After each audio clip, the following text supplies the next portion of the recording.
আজ তোমাদের সাথে শেয়ার করে নেবো ব্রেকফাস্ট, লাঞ্চ আর ডিনারে কী বানালাম। দেখো, প্রথমেই ব্রেকফাস্টটা বানাচ্ছি।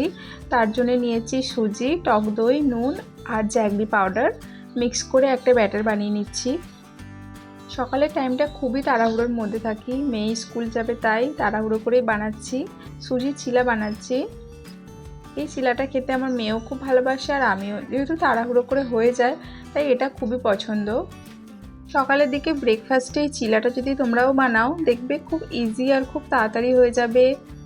আর ব্রেকফাস্টের টাইমে হালকা ফুলকা খেতে এটা খুবই ভালো লাগে। তারপর মেয়েকে স্কুল দিয়েছেই রেডি করতে হবে লাঞ্চের জন্য প্রিপারেশান।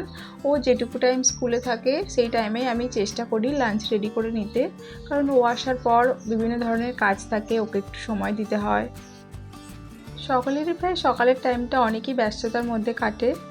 তারপরেই দেখো চিলাগুলো আমি বানিয়ে নিচ্ছি। তাড়াহুড়োর মধ্যে তোমরাও ট্রাই করতে পারো, খুব তাড়াতাড়ি হয়ে যায় আর কোনো ঝামেলা ছাড়াই রেডি হয়ে যায়। উপর দিয়ে আমি কিছুটা গ্রেট করা গাজর দিয়েছিলাম। আমরা প্রায় সবসময় সকলেই ট্রাই করি বাচ্চাদের কিভাবে সবজি খাওয়ানো যায়। এই বিভিন্ন ধরনের চিলার মধ্যে তোমরা সবজি অ্যাড করে বাচ্চাদের দিতেই পারো, দেখবে ওরা খুব ভালোবেসে খাবে। এরপরেই লাঞ্চ রেডি করে ফেলেছি।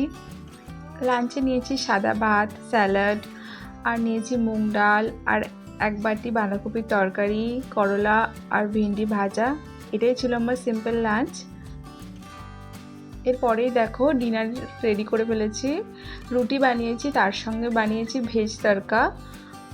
এই ছিল আমার সারাদিনের রান্নাবান্না। তোমাদের ভালো লাগলে একটা লাইক করবে, কমেন্ট করে জানাবে তোমরা আর কী ধরনের ভিডিও দেখতে চাও জানাবে।